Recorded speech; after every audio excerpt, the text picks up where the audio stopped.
ඉතින් ඌට සංජීව කියලා නම තියෙනවා. සංජීව කියන්නේ අපායට. පොළට. එතන සංජීව කියලා මහතුරු ඉන්නවද මන් දන්නේ නැහැ. අපාය වල නම්බර 1 ෆස්ට් ක්ලාස් අපාය. අටමහා නරකේ පළවෙනි එක.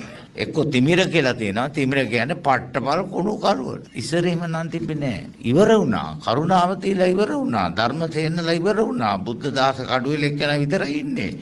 මේ උපදින කෙල්ලෙකුට මලක් තියන ධර්මවතී කියලා. ඉකේය. නාකි පට්ට ගෑනුගෙන. අලුත් නම් තියන්නේ. රෝෂිනී මම කියන්නේ රෝෂිනී කියන එකේ තේරුම මේ රෝෂ කෙනෙක්ගේ තේරුම මේ පාලි දන්න හාමුදුරු දන්නවා. ඒකෙන් තමයි රෝෂිනී හැදිලා තියෙන්නේ. කාමිනී කාමිනී නටාසා ඒ කිල්ලෝ පිරිමි ළමයි ඉගෙන අරවා තමයි. එහෙම නම් තියෙන ළමයි හරියට ඉන්නවා. මට ඒක හාමුදුරු නමක් අපේ ඉස්කෝලේ ළමෙක් ඉන්නවා කියලා අයෝඩි කියලා. මාරු නේද? අයන්න දාපුවම නෙගටිව් වෙනවා. පිරිසිදු අයන්න දාපුවම අපිරිසිදු වෙනවනේ. පිරිසිදු නෑ ඒකට. අඩු ගානේ මේ සිංහල බෞද්ධ ළමයින්ටවත් නමක් දරුවෙක් උපන්නාම මිනිස්සු පොළඹවලා මේ හාමුදුරන්ගෙන් ඇවිත් නමක් අහගන්න ඉන්න කියලා. සිංහල ඩික්ෂනරි කීපයක් තියෙනවා.